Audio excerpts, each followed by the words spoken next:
안녕하십니까. 만나 뵈서 반갑습니다. 개인적으로 저를 교회 안에서 보신 분들이 계실까요?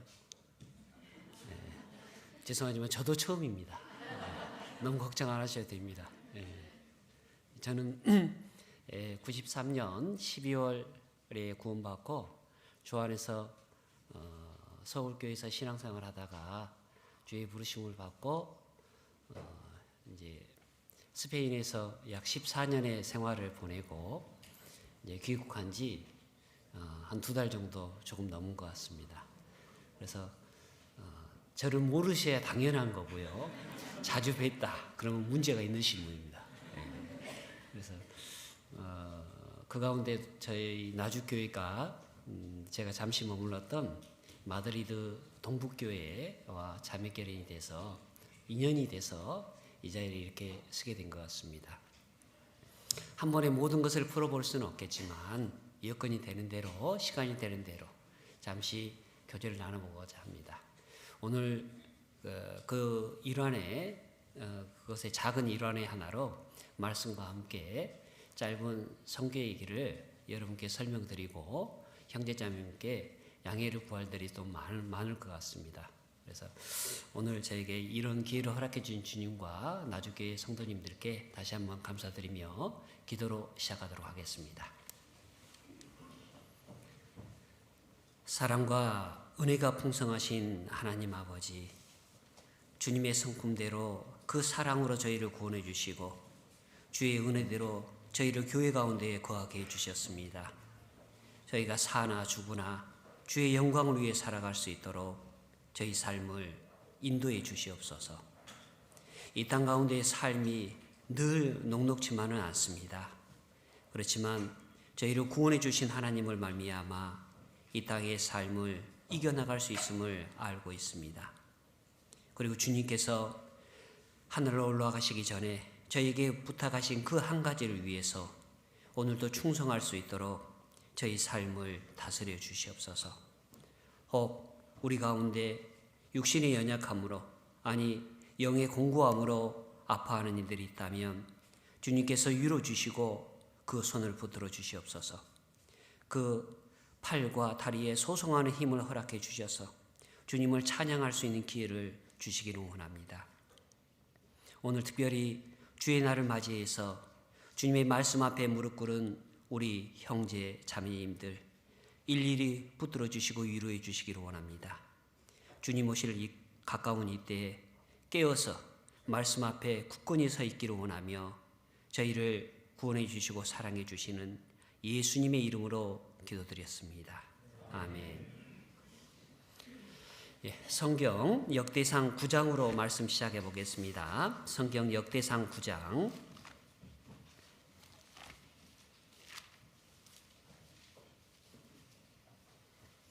역대상 9장 17절로 19절까지입니다.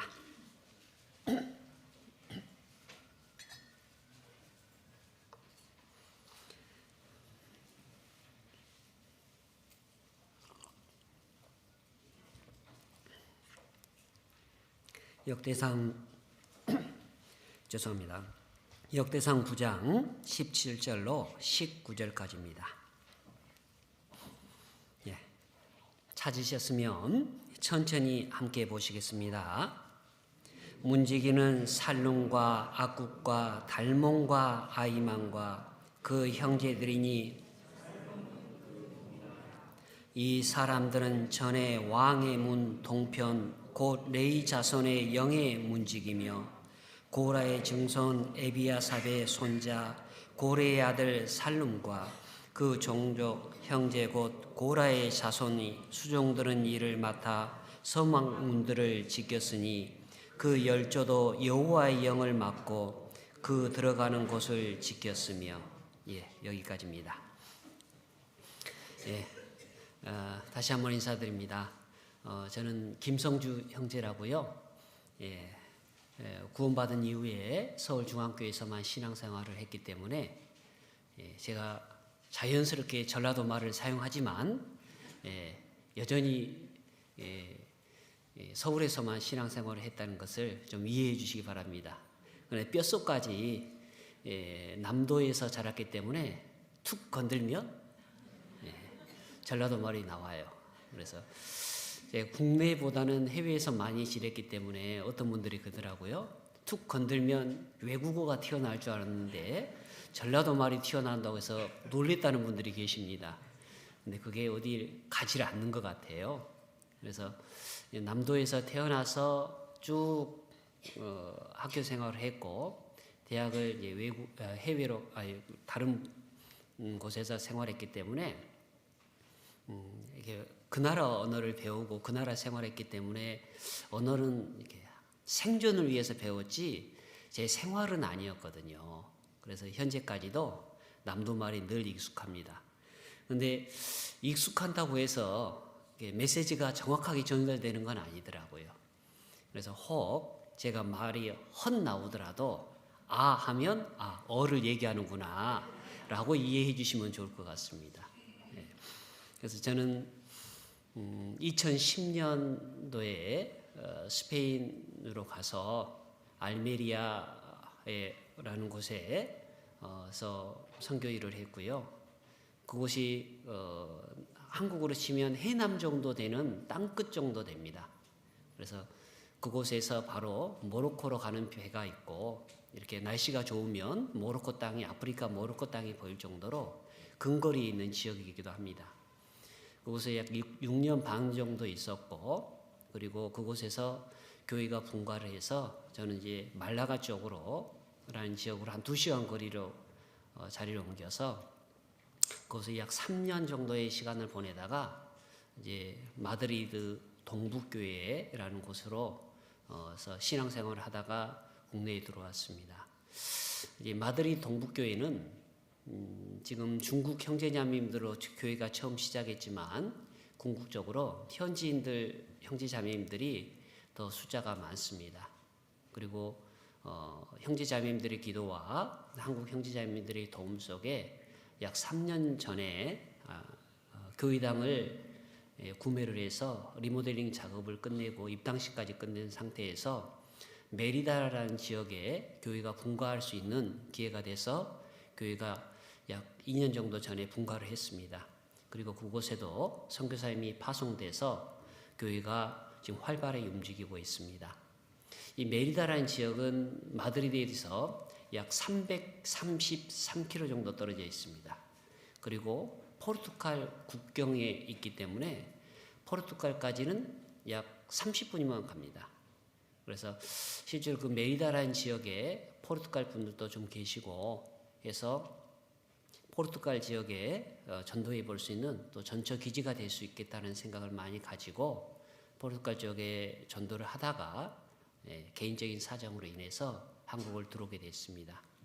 여전히 성도님들의 관심이 많이 필요한 지역입니다. 그래서 기도 멈추지 않으셨으면 좋겠습니다. 이제 중간중간에 선교 관련된 부분들을 좀 보고를 드리도록 하겠고요. 오늘 본문의 말씀을 중심으로 해서 선교 과정들을 좀 풀이해 나가는 시간이 됐으면 좋겠다는 생각이 듭니다. 이곳 역대상 9장에 관련된 내용을 보면은 이스라엘 백성들이 포로 생활을 마치고 돌아와서 이스라엘을 재건, 특별히 성막을 재건하는 가운데 일어난 일들이 역대상 9장에 기록되어 있습니다. 그 가운데 성막을 관련된 일을 하는 이 레위 족속, 그 중에 고라 자손에 관련된 내용이 성경 한 4군데 정도 기록하고 등장하는데 그 중에 하나가 이 역대상 9장입니다. 특별히 역대상 26장에는 다윗의 시대에 성막을 어떻게 운영했는지, 그리고 역대상 9장에는 포로 귀환 이후에 성막이 어떻게 운영됐는지를 기록하고 있습니다. 그런데 이곳에 생소한 이름이 등장합니다. 아니, 낯익은 이름이 등장합니다. 이름하여 고라라고 합니다. 우리가 고라라고 하면 신앙생활을 1년, 아니 한 2년 정도 하신 분들은 낯익은 이름입니다. 민수기에 읽어보면 고라와 그에 속한 사람들이 하나님의 권위에 도전을 해서 땅이 갈라져서 그들을 산채로 삼키게 된 사건이 등장합니다. 그런데 역대상 9장에는 그 후손들에 관련된 이야기들이 등장을 해요. 그래서 저 개인적으로는 이 성경을 구절을 읽고 묵상하기 전까지 고라, 아니 그 후손들에 대한 일부 선입견을 갖고 있었거든요. 그래서 외국에 뿐만 아니라 국내에도 그런 표현이 있죠. 그 아버지의 그 아들. 외국어 성경에는 그 어머니의 그 딸 이렇게 되어 있습니다.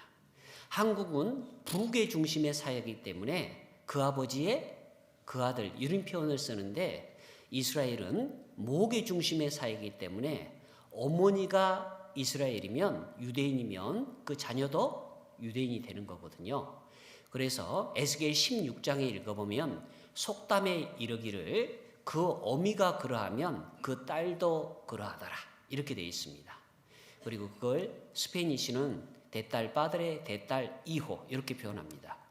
근데 그게 말 그대로 그 아버지의 그 아들, 부전, 자전, 모전, 여전이라는 뜻을 갖고 있습니다. 그처럼 우리는 어느 아버지에 대해서 좋든 싫든 어떤 선입견을 갖고 있으면 그 자녀들도 그러할 거다라는 선입견을 갖고 있어요.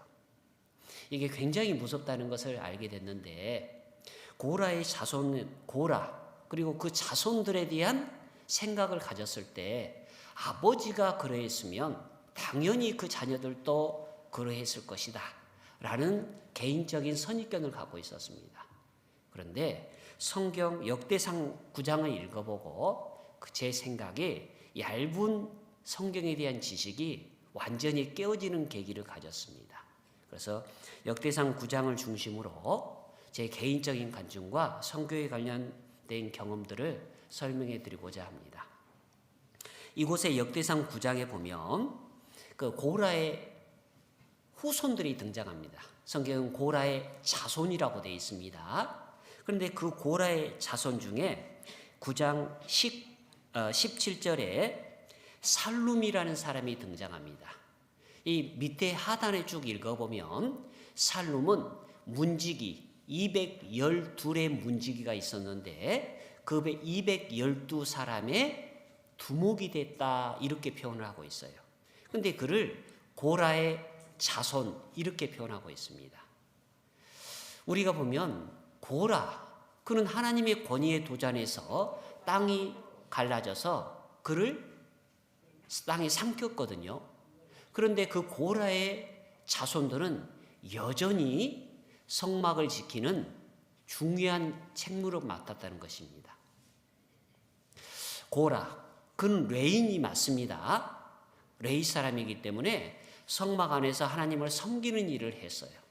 그리고 어느 날 자기의 일이 너무 하찮고 작은 일로 여겨서 모세와 하나님의 권위에 도전을 했죠. 그리고 땅이 갈라져서 그들은 땅이 그를 삼켰다고 되어 있습니다.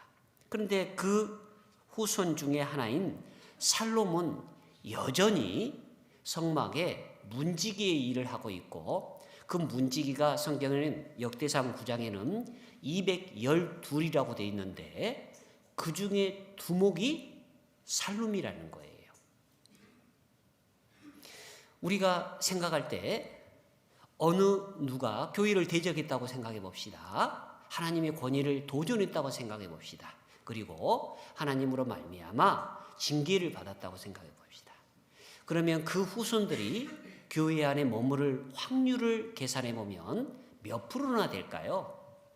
거의 제로에 가까웠거든요. 0에 가까울 거예요.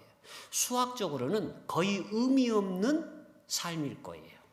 그런데 그 후손들은 여전히 성막에서 하나님의 일을 하는 사람으로 기록되고 있다는 거예요. 정말 놀랍지 않습니까?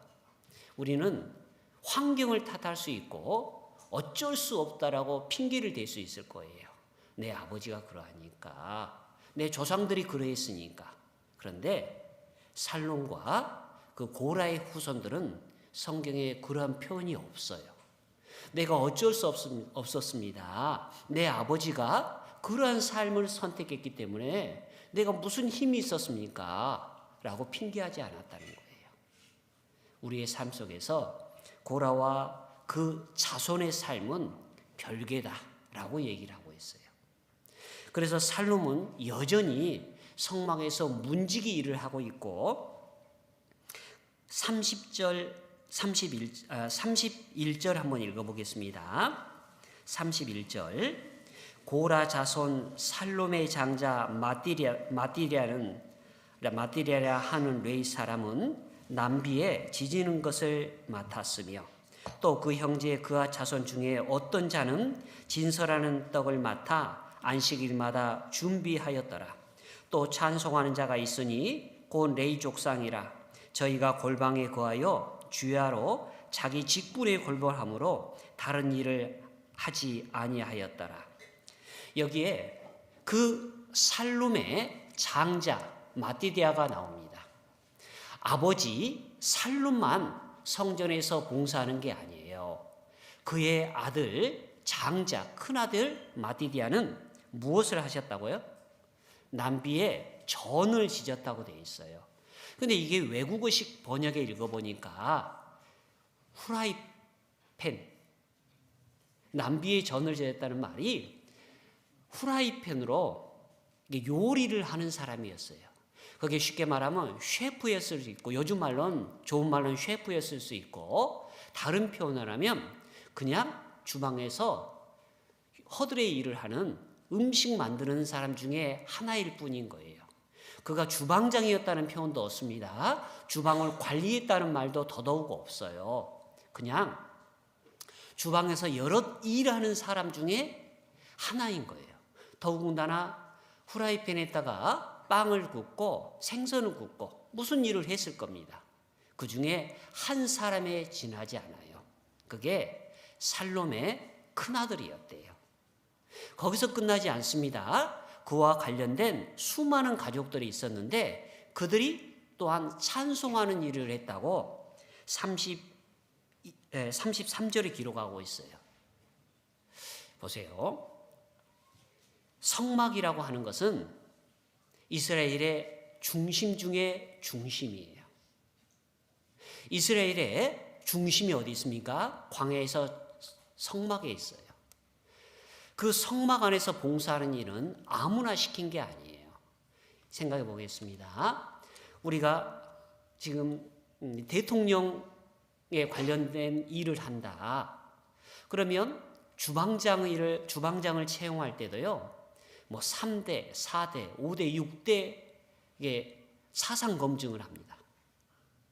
대통령 관저에서 일을 하려고 그러면 그게 심지어 그게 경비 일이든 주방에서 남비에 전을 지지는 일이든지 간에 사상 검증을 해요. 그래서 그 사람이 온전하게 왕을 보필할 수 있을 건가라는 것에 대해서 철저한 검증을 해요. 왜 그럴까요? 그곳에는 국가의 수반이 있기 때문입니다. 국가의 원수가 일을 하기 때문입니다. 대통령이 그곳에 일을 하기 때문입니다. 대통령에게 암살을 위해서 주방을 맡은 자가 독극물을 탈 수도 있는 거고, 문을 지키는 자가 대통령을 향해서 총뿌리를 겨눌 수도 있을 것입니다. 때문에 사상 검증은 필수예요. 그런데 하나님의 전을 맡은 자 중에 이 살룸이 있고 그의 맏아들이 있고 그에 관련된 친척들이 전부 성막에서 일을 했대요. 더군다나 그들 중에 하나는 찬송하는 일을 맡았어요. 이게 어떻게 된 일일까? 이게 가능한 일일까? 성경은 그들이 성막 안에서 여전히 봉사를 하고 있다는 것입니다. 자기의 아버지 고라와 관계없이. 이게 대단한 신앙이 아닙니까? 어떤 일을 교회 안에서 할 때 필수 불가항력적으로 해야 될 일들이 있어요. 어떤 일은 없어도 되죠. 지금 현재 교회당에다 세콤을 안 걸 수도 있고 걸 수도 있잖아요. 그럼 걸어야 된다는 불가항력적인 사항은 아니에요. 도둑이 와서 필요한 건 가져갈 수도 있죠. 그냥 도둑 맞고 많겠다라고 하면 굳이 세콤을 안 걸어도 돼요. 교회 학교 뭐 안 하겠다. 교사 일을 안 할 수도 있죠. 교회 안에는 반드시 있어야 될 일과 있어도 되고 없어도 되는 일도 있어요. 그런데 그것 중에 꼭 해야 되는 일, 꼭 있어야 되는 일 중에 하나가 성막의 문지기였던 거예요. 그리고 남비의 전을 지지는 일이었던 거예요. 또한 찬송하는 일이었던 거예요. 근데 그 일을 하는 사람이 그 조상을 보니까, 그 아버지를 보니까, 그 할아버지를 보니까 이런 고라였습니다. 하나님의 권위를 대적해서 결국 산채로 땅이 갈라져서 삼키음을 당했던 사람이에요. 그들이 교회 안에서 중요한 직분을 맡고 있습니다. 성경에 이르기를 26절에 보면 기묘한 직분이다 이렇게 되어 있어요. 기묘한 직분. 그게 외국어식 번역보니까 중하고 중요한 일이라고 되어 있어요. 27절에 보면 하나님의 전을 맡은 직분이다라고 되어 있어요. 하나님의 전을 맡은 직분, 26절은 기묘한 직분 이렇게 표현하고 있다는 것입니다. 네. 이게 단순히 사람이 배치해서 된 일이 아니고 하나님과 직간접적으로 연결된 일이라는 거예요. 그런데 이 역대상 9장뿐만 아니라 이 고라의 자손들이 역대상 15장에 읽어보면 법궤에 관련된 일도 했어요. 역대상 31장에 보면 이 성막 안에서 곡간의 예물들을 지키는 일도 역대상 31장에 했어요. 느헤미야 12장에 보면 또한 그들이 곡간을 지키는 파수꾼의 역할도 했어요. 그러니까 성막 안에서 중요 보직들을 다 일임하고 있었던 거예요. 그 아버지와 달리, 그 조상과 달리 그 후손들은 교회 안에서 아주 중요하고 기묘한 일들을 담당했다는 겁니다.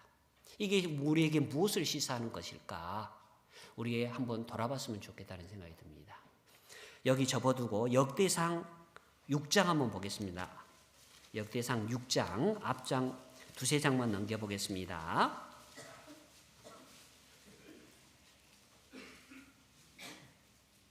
(6장) 31절로 34절입니다. 역대상 6장 31절로 34절입니다. 예, 찾으셨으면 함께 천천히 읽어보겠습니다. 언약궤가 평안한 곳을 얻은 후에 다윗이 이 아래에 무리를 세워 여호와의 집에서 찬송하는 일을 맡게 하매 솔로몬이 예루살렘에서 여호와의 전을 세울 때까지 저희가 회막 앞에서 찬송하는 일을 행하되 그 반열대로 직무를 행하였더라.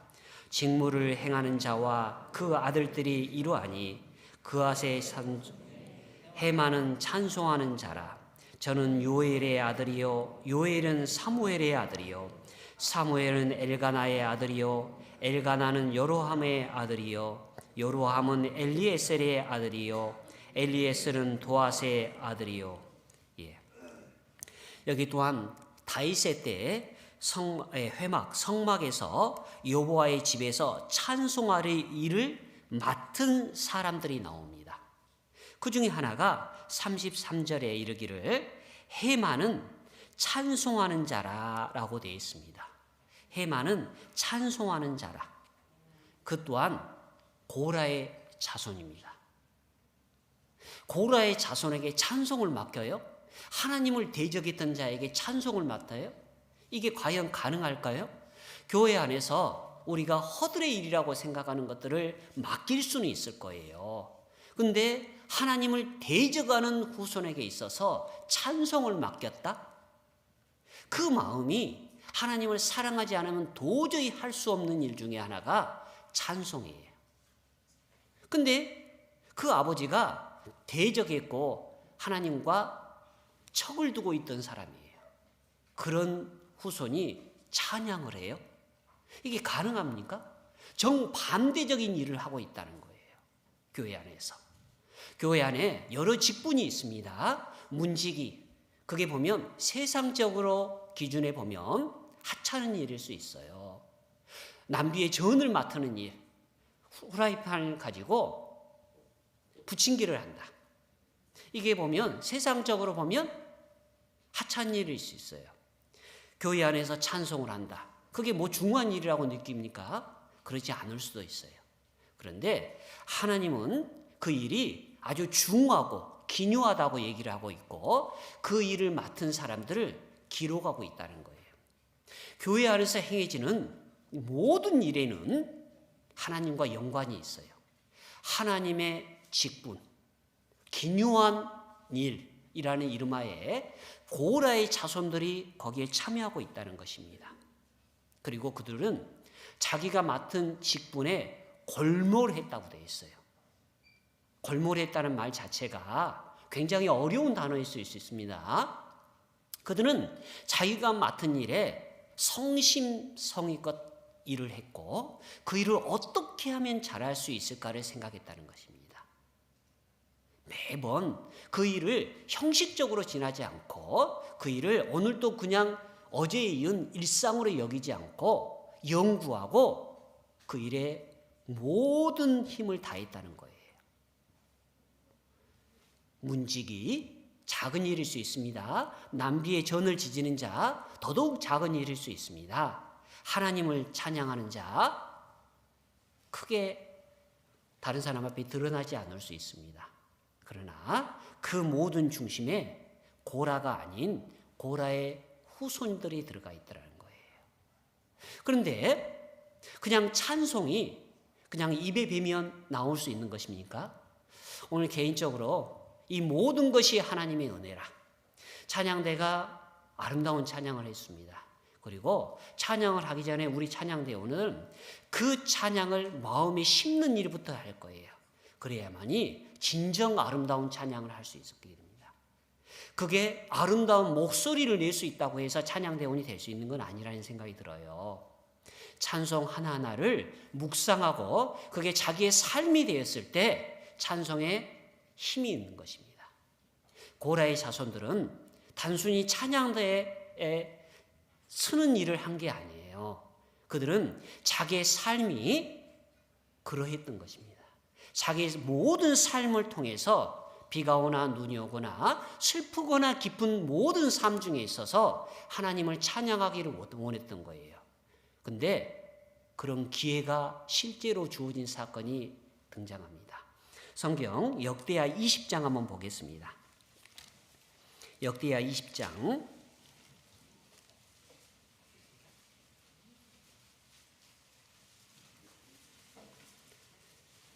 역대하 20장 15절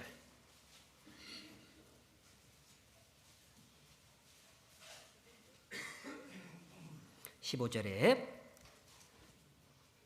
야하시엘이 가로되 온 유다와 예루살렘 거민과 여호사밧 왕이여 들을지어다. 여호와께서 너희에게 말씀하시기를 이 큰 무리로 인하여 두려워하거나 놀라지 마라. 이 전쟁이 너희에게 속한 것이 아니요 하나님께 속한 것이라. 유다 네 번째 왕 여호사밧 시대에 모압과 암몬 족속이 이스라엘을 침공했어요. 그때 하나님께서 그들에게 메시지를 전했습니다. 이 전쟁은 너희에게 속한 것이 아니라 여호와께 속한 것이라. 이 말을 하고 그 과정들을 한번 보겠습니다. 17절에 이 전쟁에서 너희가 싸울 것이 없나니 항오를 이루고 서서 너희와 함께한 여호와가 구원하는 것을 보라. 전쟁이 여호와께 속했으니까 너희들은 지켜보기만 해라 라고 얘기를 하고 있습니다. 그리고 19절 그앗 자손과 고라 자손에게 속한 오레이 사람들은 서서 심히 큰 소리로 이스라엘 하나님 여호와를 뭐 했다고요? 찬송했다고 되어 있습니다. 그리고 20절 중반에 너희는 너희 하나님 여호와를 신뢰하라. 그리하면 경고히 서리라. 그 선지자를 신뢰하라. 그리하면 형통하리라 하고 21절에 함께 하겠습니다. 백성으로 더불어 의논하고 노래하는 자를 택하여 거룩한 예복을 입히고 군대 앞에서 행하며 여호와를 찬송하여 이르기를 여호와께 감사하세 그 자비하심이 영원하도다 하게 하였더니. 보세요. 찬송하는 자가 지금 성전에 있습니까? 전쟁터에 있습니까? 전쟁터에 있어요. 교회당 안에서만 하나님을 찬양한 게 아니에요. 자기들은 목숨이 위태로운 전쟁터에서 하나님의 찬양했어요. 찬양대가 하는 일 자체가 아름다운 목소리로 하나님을 찬양하는 것이라면 그 누구나 할 수 있는 일일 겁니다. 그러나 그들은 삶의 현장에서, 아니 목숨이 왔다 갔다 하는 현장에서 하나님을 찬양하는 일을 맡았어요. 근데 그들의 위치를 보십시오. 제일 백성들 뒤쪽에서 하나님을 찬양한 게 아닙니다. 군대보다 앞쪽에서 찬양을 했어요. 혹 적군들이 화살을 쏘면 속된 표현으로 화살바지가 될 수 있을 거예요. 그런데 그들은 두려움이라는 일도 가지지 않고 그들 앞에 찬양하는 일을 맡았습니다. 이게 어떻게 가능할까? 그렇습니다. 우리에게 있어서 이 고라 자손은요, 단순히 하나님을 찬양하는 일에 그치지 않고 자기의 전 삶을 하나님께 드렸던 사람들이에요. 우리 찬양대 수련회 지금 하는 게 아닙니다. 찬양대를 위해서 이 말씀을 준비한 게 아니에요. 그들은 자기의 삶이 풍전등화와 같은 그 시점에서도 하나님을 찬양하는 일을 그치지 않았어요. 전쟁터에서 최일선에 서서 화살바지가 될 수 있는 상황임에도 불구하고 그들은 하나님을 찬양하는 일을 맡았어요. 하나님을 철저하게 신뢰하지 않으면, 여호와를 뜨겁게 사랑하지 않으면 할 수 없는 일을 행했던 것입니다. 우리가 조금 전에 봤던 역대상 6장에 보면 성경에 나타나는 헤만이라는 사람이 나타납니다. 그 헤만은 찬송을 맡았던 사람이에요. 그리고 그와 관련된 레위 족속, 특히 고라의 후손들은 찬양을 담당했던 사람들이에요. 성경에 우리가 잘 아는 한 시대를 전환했던 기도의 사람 사무엘, 그 사무엘도 고라 자손이에요. 놀랍지 않아요? 사무엘이 고라 자손이라고? 그렇습니다. 자, 이처럼 성전 안에서 문지기, 난비의 전을 지지는 자, 찬송하는 자, 아니 성전 밖에서 찬송하는 자, 그리고 사무엘까지 우리가 상상하는 그 선을 넘어선 인물들이 전부 고라의 자손이었던 거예요. 그런데 그들은 이렇게 큰 일을 할 수 있었던 것은, 중한 일을 할 수 있었던 것은, 기묘한 직분을 행할 수 있었던 것은 하나님을 체험하고 하나님을 뜨겁게 사랑했기 때문입니다. 그런데 구약 성경에만 나타나면 그들의 삶이 단조로울 것 같아요. 그래서 신약 성경 유다서 1장에도 보면, 유다서 1장 11절에 보면 구약의 인물들이 세 사람이 등장합니다. 첫째 가인, 둘째 발람, 그리고 셋째가 고라가 등장합니다. 그런데 그 구약의 인물들이 신약에 등장하지만 고라의 후손들은 그와 다른 삶을 살았다고 얘기하는 거예요. 그리고 시편을 읽어보면 고라의 자손의 시라고 해서 시작하는 시가 한두 권이 아니에요. 우리가 시편을 분류하는데 제2권을 시편 42편부터 시작해요. 기회 있으시면 시편 42편 1절 위에 아주 자그마한 글자로 이렇게 써 있습니다. 고라의 자손의 시. 시편 43편, 44편, 45편, 47편, 48편, 49편, 42편부터 49편까지 모두가, 한 장을 제외한 모두가 고라 자손의 시로 기록되고 있어요. 고라 자손들은 시편을 기록할 정도로 시편을 통해서 자신의 삶을 하나님 앞에 드릴 정도로 변화된 삶을 살고 있다는 거예요. 그 아버지 고라와 동일한 삶을 살지는 않았다는 거예요. 우리가 시편 42편 1절 잘 아실 거예요. 하나님이여 사심이 시냇물을 찾기에 갈급함 같이 내 영혼이 주를 찾기에 갈급하나이다. 갈급하대요. 사슴이 시냇물을 먹지 못하면 광야에서 죽습니다. 광야는 더더군다나 시냇물을 찾기가 어렵습니다. 그들은 성전에서 봉사하는 일을 하였지만 그 속에는 늘 하나님에 대한 갈급함으로 채워져 있던 사람들이에요. 그 아버지와 같은 동일한 길을 걷지 않았으며 성전에서 여전히 봉사하고 있으며 그들의 삶은 여전히 하나님으로 말미암아 갈급하고 있다는 거예요. 이게 가능할까? 가능하다는 거예요. 사슴이 시냇물을 찾기에 갈급한 것처럼 내 영혼이 주를 찾기에 갈급하나이다. 단순히 그런 아름다운 찬양만 하나님 앞에 드리고 자기의 마음을 하나님께 드린 게 아니에요. 그들은 외적으로 또한 여전히 시편에서도 자신의 삶은, 자신의 위치가 성전에 문직이 있음을 잊지 않고 있다는 거예요. 시편 84편 보겠습니다. 시편 84편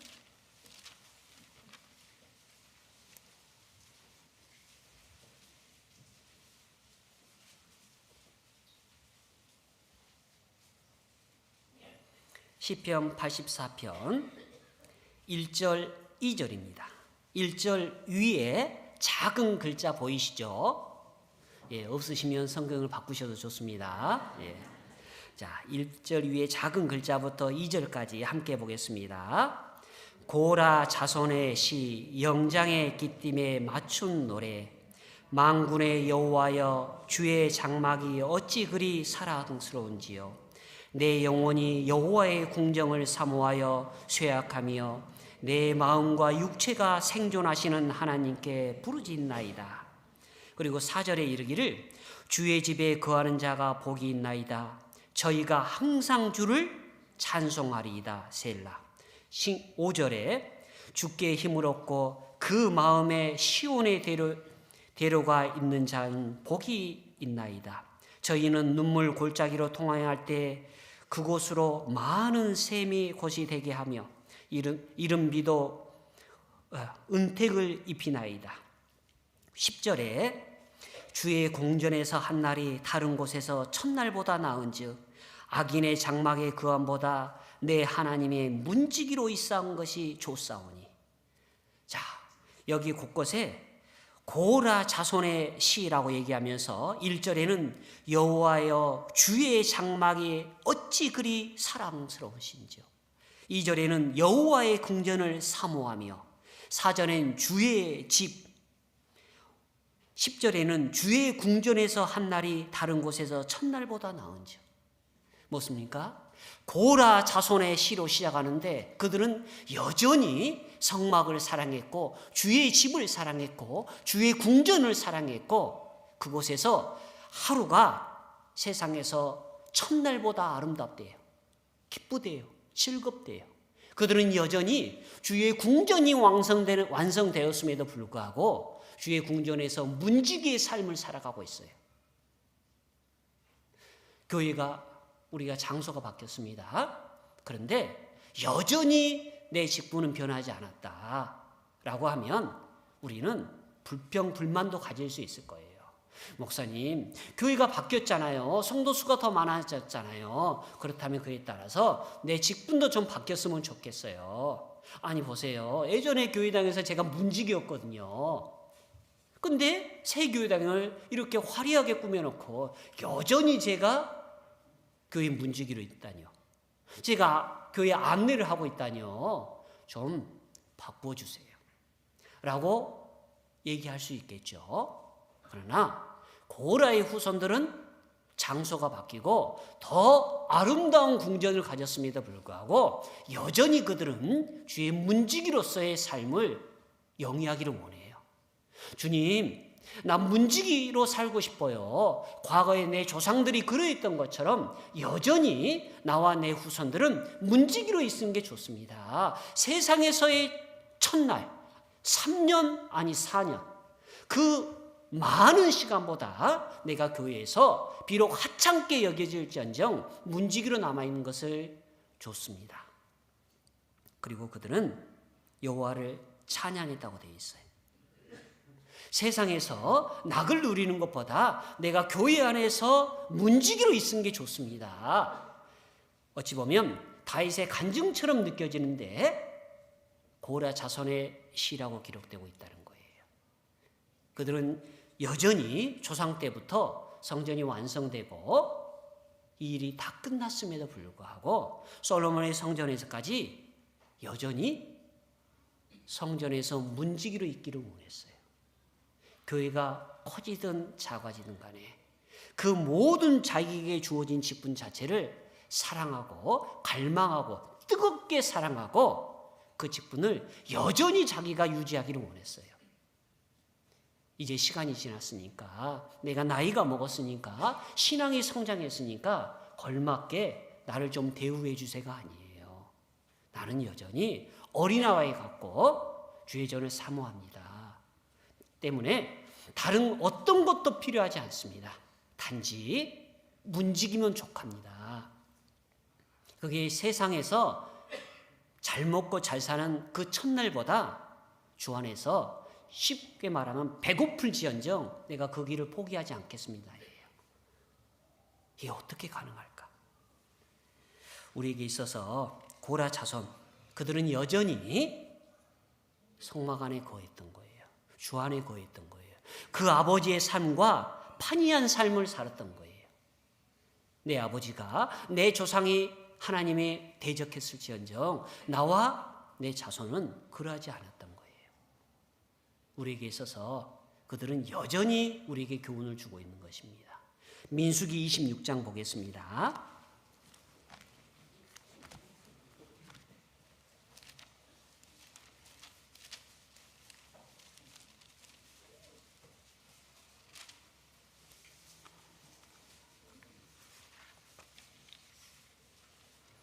민수기 26장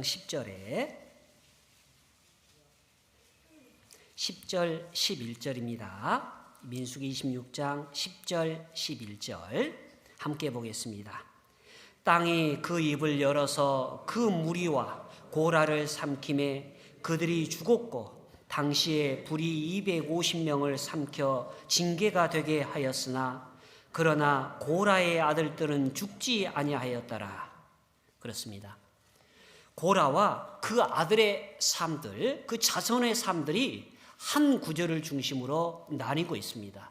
10절은 고라의 삶을, 11절은 그 아들들의 삶을 나타내고 있어요.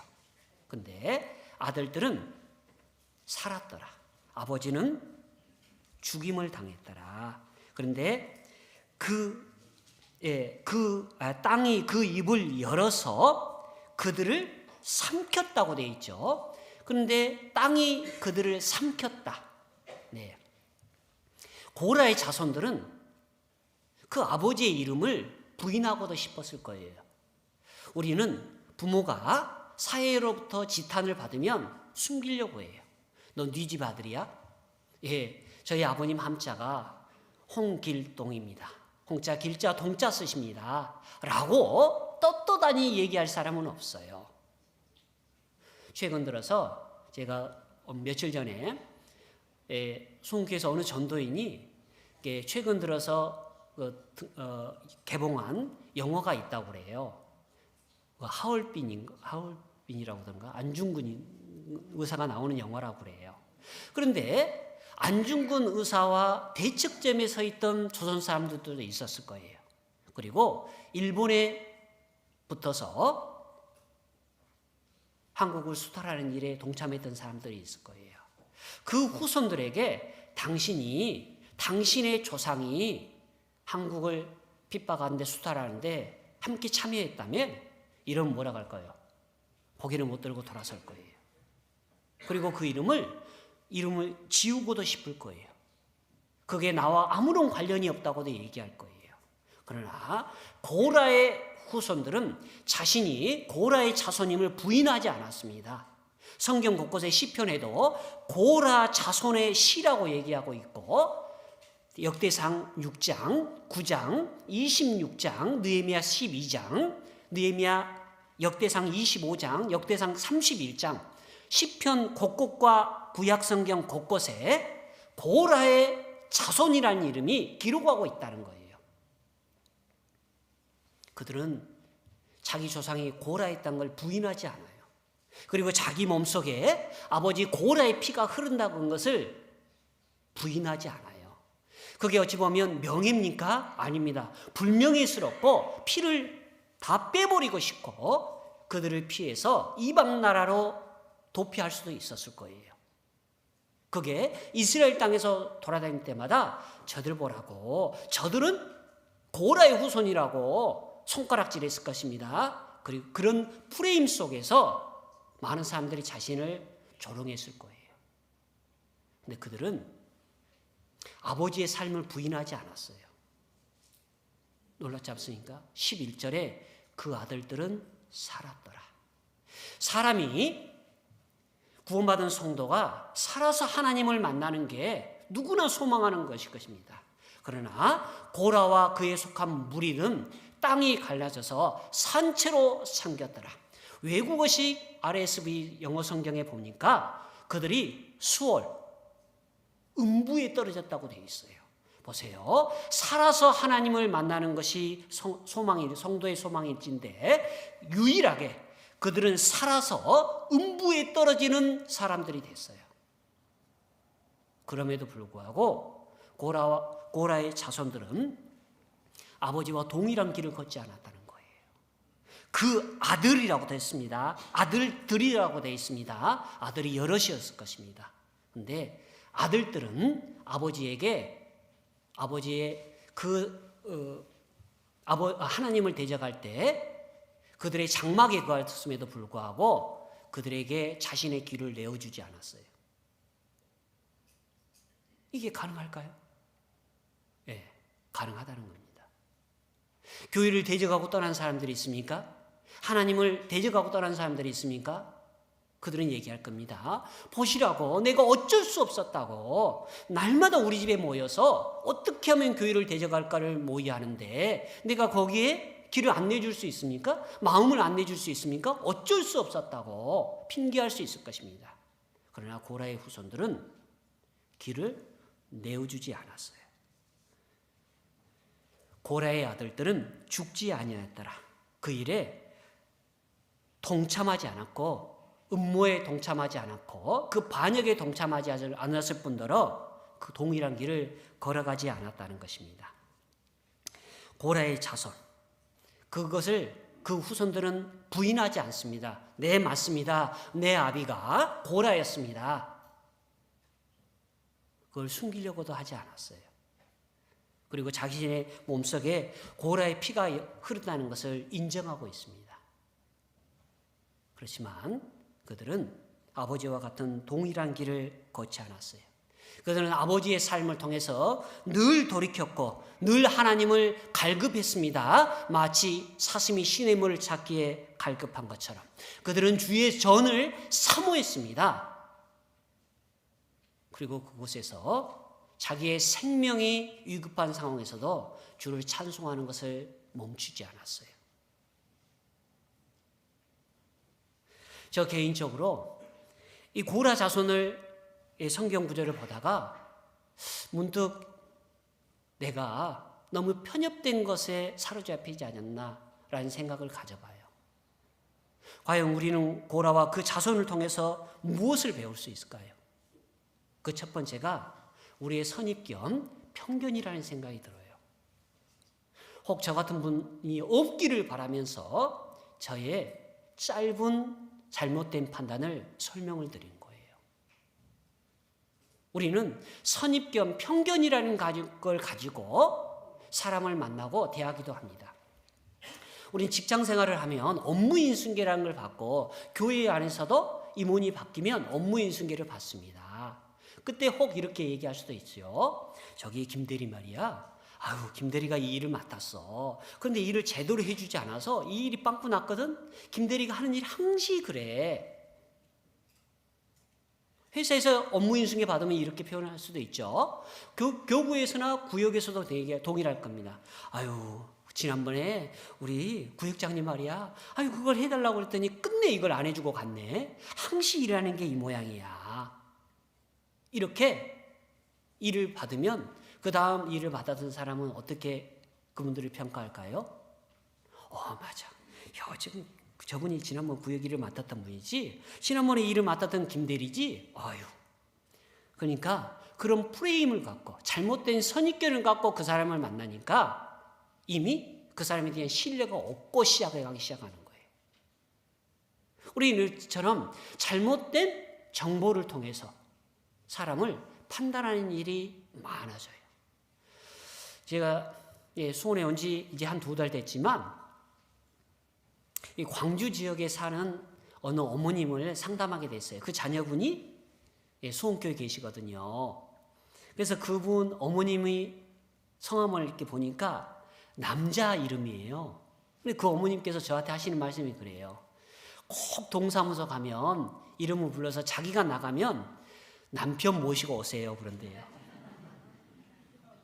아니, 제가 맞다니까요. 그랬더니 아니, 남편 모시고 오시라고요. 할머니 말고 남편 모시고 오세요. 그래서 민증을 까야만이 믿는데요. 이름이 홍길동 이러면 남자 이름이지 여자 이름이겠습니까? 그러니까 꼭 남편 모시고 오라는 거예요. 우리는 이름 속에서도 남자일 거라는 선입견을 가지고 접근을 해요. 여자 이름은 순자, 말자, 복자 이렇게 끝나야 된다든가, 그러면 좋은데 길동 이렇게 끝나면 남자 이름이 아니잖아요. 그래서 그 어머니께서 늘 동사무소에 가면 민증을 가지고 다니신대요. 자, 우리는 이름에서든지 간에 외적인 외모를 통해서든지 간에 사람에 대한 선입견을 갖고 있어요. 그리고 그 작은 선입견이 그 사람을 전체를 평가하는 도구가 돼버려요. 그래서 성경에 보니까 사람을 외모로 취하지 말라는 말이 10번 등장해요. 신약 성경에만. 우리는 외모를 가지고 사람을 평가하는 경우가 많죠. 특별히 제가 잘생기다 보니까 비웃고 계시군요. 네. 잘생기다 보니까 저에 대한 선입견을 가질 수도 있죠. 그렇습니다. 그 사람이 못생기든 잘생기든 사람이 보이는 대로 그 사람을 평가하려고 하는 경향이 강해요. 그것이 외모든 그게 성격이든 그분에 대한 학력이 됐든 그분이 갖고 있는 조건을 통해서 그분을 평가하려는 나쁜 습관을 갖고 있어요. 그죠? 그게 일명 선입견, 편견이라고 하는 것입니다. 그런데 우리 하나님은 외모보다 중심을 보시고 일의 결과보다 일의 동기를 보시고 일의 시작보다 끝을 중요하게 여기시는 분이에요. 사람의 시각과 완전히 다른 것입니다. 그런데 그런 작은 것이 그 사람을 평가하는 척도가 되고 기준이 되어버려요. 고라, 그가 그랬으니까 그 후손들은 당연한 거 아니야? 아버지와 동일한 길을 걸었으니까 그런 말 하잖아 라고 그 후손들을 평가해버리는 우리는 나쁜 선입견을 갖고 있다는 거예요. 자, 그렇게 보면 성경의 노아는 어떻습니까? 그가 술 먹고 취함으로 말미암아 그의 아들 함과 그의 자손들을 저주하게 만들었어요. 그러면 그 작은 실수로 해서 우리는 노아를 술주정꾼으로 지목해야 됩니까? 다윗은 간음죄와 살인죄를 저질렀습니다. 우리는 그를 간음쟁이라고 놀림을 줘야 됩니까? 그의 단편적인 실수를 가지고 잘못됐던 부분을 가지고 그 사람을 이렇게 정죄해버리고 프레임을 씌우고 그 사람일 것이다라고 단정지어버려요. 아브라함은 아내를 보고 누이라고 했습니다.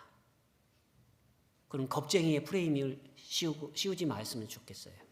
그리고 베드로는 예수님을 3번이나 부인했죠.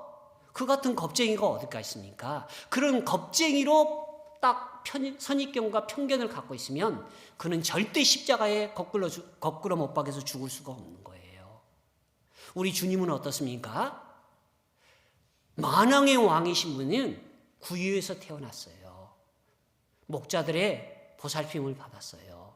그리고 여우도 머리 둘 곳이 있는데 그런 자기 것이 한 개도 없었던 분이에요. 그런데 세상은 그를 어떻게 판단합니까? 그런데 성경은 얘기합니다. 우리 하나님은 얘기합니다. 그가 만왕의 왕이라고. 태어난 장소를 물어보면 그는 구유에서 태어났어요. 베들레헴 아주 작은 촌에서 태어났어요. 인물이 나올 수 없는 촌이거든요. 그걸 하나를 가지고 그를 평가해버리면 그는 만왕의 왕이 될 수 없고 왕 중의 왕이 될 수 없는 거예요. 그래서 유대인들이 그를 얘기했죠.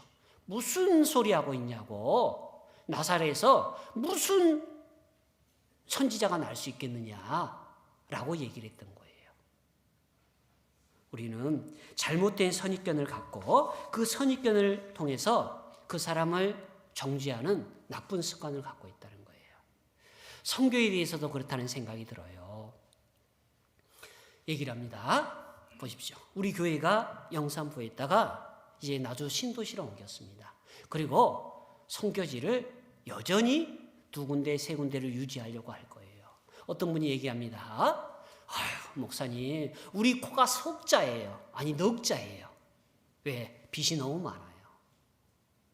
안 그랬습니까? 우리도 살기 급급하고 빠듯하다고. 우리가 교회로 옮기기 전에는 그나마 재정이 플러스였는데 지금은 매달 마이너스라고. 이 과정에서 굳이 선교라는 걸 해야 되겠냐고. 네팔, 멕시코, 더군다나 저 잘 산다는 스페인 땅까지 가서 후원을 하고 그들을 지원해야겠냐고. 우리가 좀 안정이 되면 그때 하자고. 누구에게나 설득력이 있는 말처럼 느껴집니다. 안 그렇습니까? 아니군요. 네. 근데 이런 것에 여리야곱은 그렇다라고 고개를 끄덕일 거예요. 그래, 맞아. 당장 이자가 얼만데, 수백만 원씩 나갔는데 그걸 어떻게 감당해? 우리 교회당은 아직도 팔리지도 않았잖아. 성도수를 보라고. 우리 중에 넉넉한 자가 몇이나 있냐고. 그런데 선교를 계속한대요. 지원을 한대요. 이게 말이 되냐고. 네, 보십시오. 주님께서 땅끝까지 이르러 증인이 되라 하셨습니다. 그런데 언제까지라는 표현이 없어요. 어디서부터라는 표현이 없어요. 그러니까 그 시점부터 주님이 오시는 그날까지 해야 되는 게 맞아요. 그리고 어떤 조건에서라는 말이 없어요. 네가 네 집이 있으면, 차가 있고 안전하고 평안해지면 그때 해 라는 조건이 없다는 거예요. 성경은 때와 시가 가리지 않는다는 것을 얘기하는 거예요. 근데 우리는 우리 나름대로의 편견과 선입견에 사로잡혀서 굳이 우리가 도와야 되냐고 라고 얘기를 한 겁니다. 땅끝은 해남 땅끝을 얘기하는 게 아니에요. 그죠? 지구상에서 땅끝은 어딥니까? 돌고 돌아서 지구입니까? 아닙니다. 세상은 너무 불공평하고 느껴지지 않습니까? 어떤 이는 수백 번, 수천 번 듣고도 주님을 배척하는데 어떤 이는 한 번도 듣지 못하게도 죽어가기도 해요. 그리고 거꾸로 한번 생각해 보겠습니다. 몽골, 네팔, 인도, 아프리카 그곳을 선교지로 선택했다면 누구나 그럴만 할 거라고 생각을 해요. 어려운 지역에 선교하니까 우리가 도와야지. 그런데 반대로 뒤집어 보겠습니다. 스페인, 미국, 유럽 선교한다고 그러면 뭐라고 평가하시겠어요? 아유, 유럽 우리보다 잘 살잖아 라고 평가하지 않으시겠어요? 이게 보통적인 사고예요. 미국을 지원한다면 뭐라고 얘기하시겠습니까? 유럽을 지원한다면 우리보다 잘 살잖아 라고 얘기합니다. 그게 우리의 선입견이라는 거예요. 자, 거꾸로 수리학적으로 한번 계산해 보겠습니다. 우리는 산술적으로 주판을 잘 챙겨요. 뭘 한다면. 자, 예를 들어 보겠습니다. 인도에 선교를 하는데, 자, 1,000원을 들여서 1,000명이 구원을 받았다면 한 영혼의 가치는 얼마일까요? 나누기가 잘 안 되시는군요. 1,000 나누기 1,000은 얼마일까요? 예, 여전히 계산이 안 되시죠? 그러면 우리가 가게를 하니까, 우리가 떡집을 하니까 떡집 단가로 해보겠습니다. 자, 떡 1,000대를 했습니다. 근데 손님한테 1,000원을 받았어요. 한 대의 가치가 얼마입니까? 1원이에요. 덧셈 뺄셈 되시죠? 1,000 나누기 1,000 이렇게 되니 1원이에요. 자, 우리는 한 사람의 가치를 1,000명을 전도했으면 1,000원을 지원해서 1,000명을 구원받았으면 1원의 가치를 가져요. 그런데 저희가 있었던 마드리 동부를 얘기해 보겠습니다. 자, 1,000원을 가지고 전도했는데 한 명이 구원받았대요. 굉장히 비효율적인 전도 아니에요? 그러면 거꾸로 해볼게요. 그 사람은 1,000원을 가지고 한 명이 구원받았으면 그 사람의 가치는 얼마예요? 1,000원이 되는 거예요. 왜 이런 문제가 발생할까요? 사람은 수리학적으로 주판을 자동적으로 튕기려고 해요. 이익이 되면 그 일을 행하고 이익이 되지 않는다면 안 하려고 하는 나쁜 습성을 갖고 있어요. 그런데 우리는 간증에서도 늘 얘기합니다. 하나님께서, 주께서 이 세상에 나 하나가 이 세상에 태어났더라도 이 땅에 오셨을 거라고, 그리고 십자가에 달리셨을 거라고, 나를 구원하기 위해서. 그럴 때는 늘 영혼의 가치를 1,000원이라고 계산을 해요. 그런데 자기가 그 일에 동참해야 한다고 생각하면, 내가 손해라고 생각하니까 그때부터는 튕기기 시작해요, 가치를. 죄송합니다. 그게 우리의 선입견이라는 거예요. 편견이라는 거예요. 그 편견을 벗어나셔야 돼요. 영혼의 가치는 1,000원을 들여서 한 명을 구원받았다면 우리가 그렇게 좋아하는 수리학적으로 그 영혼은 1,000원의 가치를 갖고 있어요. 그렇게 따지기를 좋아한다면 그렇게 한번 따져보라는 거예요. 그런데 우리 주님은 그분을 위해서도 돌아가신 거예요. 때문에 그게 1,000원이 됐든 1원이 됐든 간에 따지지 말라는 거예요. 1,000원을 들여서 한 사람이 구원받았으면 1,000명을 구원받게 하기 위해서는 얼마를 더 투자해야 되냐 그 말이에요. 그게 쉬운 일이 아니에요. 더군다나 지금 마드리드 동북교회 같은 경우, 스페인 지역에 있는 교회들은 교회 안의 주 멤버가 스페인 현지 사람이 아니에요. 남미 사람들이에요. 즉 우리 페루 형제님이 우리 나주교회에 와 있죠. 그 형제님들이 한국에 살면 외국인이에요? 한국분입니까? 외국인이죠. 뭘 해도 외국인이에요. 그분들이 한국말을 잘 할지라도 말 잘하는 외국인일 뿐이에요. 말 잘하는 외국인이고 한국 음식 잘 먹은 외국인일 뿐이지, 그들이 한국 시민권을 취득한다 할지라도 한국 사람 눈에는 외국인일 뿐이에요. 그런데 교회의 중심이 되고 다수가 스페인 안에 있지만 외국인이에요. 그러니까 페루 형제님이 여기서 구원을 받아도 자기 고향 땅에 돈을 보내야 되잖아요. 왜? 돈 벌러 왔으니까. 그분이 그 형제님을 위해서 그런 게 아닙니다. 외국 분들이 교회에서 구원받고 내가 한국에서 전도를 열심히 해보겠다고 하면서 10에 9절을 넣는 분 계십니까? 없어요. 한국 분이 10에 5절을 넣는다면 이해해요. 근데 외국 사람이 한국 땅에서 구원받고 자기 삶을 전적으로 주님한테 드려야 되겠다, 10에 4절 5절을 드려진 분 계십니까? 죄송하지만 눈 씻고 봐도 없어요. 거기가 그래요. 스페인 교회 안에 다수가 외국인이기 때문에 자기 고향 땅으로 돌아갈 생각을 해요. 그리고 그들은 고향 땅에 돈을 보내지 않으면 가족이 굶어요.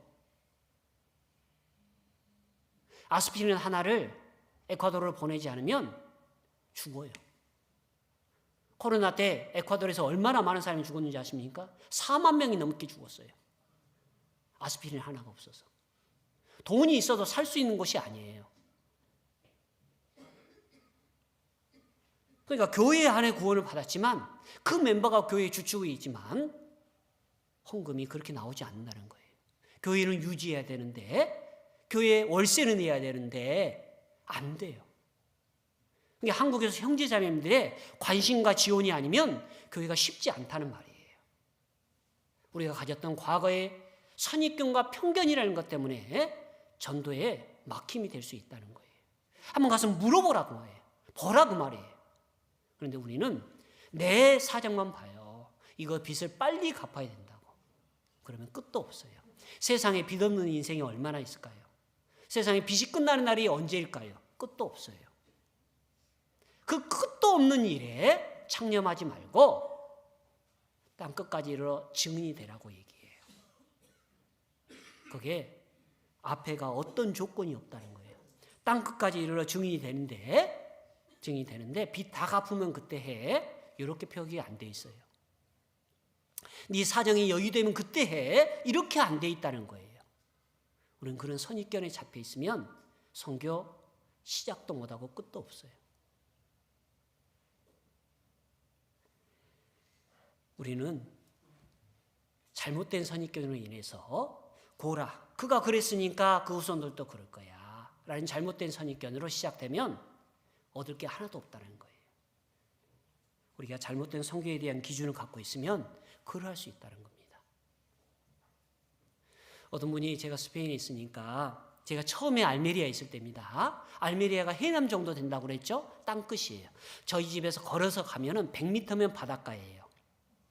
그러더니 선교팀이 와서 일부러 모시고 바닷가를 갔습니다. 그랬더니 그분께서 이렇게 얘기하시더라고요. 목사님, 참 좋으시겠어요. 이렇게 일주일이 떠오르면서 뜨끈뜨끈한 커피에다가, 커피요, 아시죠? 쓰디 쓴 거, 모닝 커피에다가 맥심 아메리카노 이렇게 타서 일출을 보면서 빵 한 조각 먹으시니까 너무 좋으시겠어요. 제가 그랬습니다. 네, 자매님, 좋아 죽겠습니다. 숨이 안 쉬어집니다. 좋아 죽을 것 같아요. 예. 이건 무슨 말일까요? 저는 그곳에서 외국인이에요. 선교사예요. 우리 외국 형제님이 나주교회에서 구원받고 신앙생활하지만 그 형제님한테 가족들이 그럴 거예요. 아빠, 삼촌, 아저씨, 한국에 가니까 그 K-팝 듣고 얼마나 좋아요. 오늘도 김밥 드셨다며요? 오늘 삼각김밥 먹었다며요? K 불닭면 먹었다며요? 어우, 얼마나 좋겠어요. 부러워 죽겠어요. 그럼 그분이 뭐라 할까요? 아침에 눈 떠서 저녁에 들어오면 해가 떨어져 있다고. 그럴 여유가 없어요. 외국 땅에 사는 외국인은 여유가 없어요. 그게 대부분의 한국 사람들의 삶이언정 그곳에 살아가는 외국인은 그럴 여유가 없어요. 제가 아무리 빵이 맛있는지 날마다 그 빵을 먹겠습니까? 안 그래요. 한 번이죠. 그것도 날마다 삼시세끼를 빵에다 먹어요? 네, 빵에다 된장 발라서 먹는 타임이에요. 그런데 내 나라 내 음식이 아니면 살 수가 없어요. 근데 그것을 놀러 오니까 볼만하죠. 아들이 추석 때나 설 때 이제 도시에 있다가 내려옵니다. 시골에. 그리고 가을 황금 들녘판을 보면서 얘기합니다. 아버지, 정말 행복하시겠어요? 이렇게 낙조가 떨어지는 가을나게 이렇게 추수할 곡식을 보니까 얼마나 행복하셔요? 아버지가 뭐라 할까요? 네가 와서 추수해봐. 아버지는 익어가는 곡식을 보고 풍요를 느낄 여유가 없어요. 오늘도 나 피를 뽑아야 되고 내일은 추수해야 되고 삶의 현장인 거 피나는 현장인 뿐이에요. 그걸 즐길 수 있는 여유가 없어요. 근데 그 아들은 1년에 한 번 와서 보니까 좋아 보이는 거예요. 근데 그 현장에서 오늘도 투쟁하고 죽도록 싸워야 되는 사람은 어떨까요? 여유가 없어요. 그래서 선교팀 올 때 그때 1년에 한 번 바닷가 가요. 그게 삶이 아니에요. 전도인의 삶이 그게 아니에요. 현지에서 살아가는 사람들의 삶이 아니라는 거예요. 그게 다수가 그렇게 살지언정 나는 외국인이고 나는 전도자일 뿐이에요. 그럴 여유가 없어요. 근데 그게 마치 놀러 온 사람, 아니 1년에 한 번 추석 때 시골에 내려온 아들의 눈에는 너무나 아름다운 낙조일 뿐이죠. 근데 살아가는 이 얘기는 현실이에요. 전쟁터예요.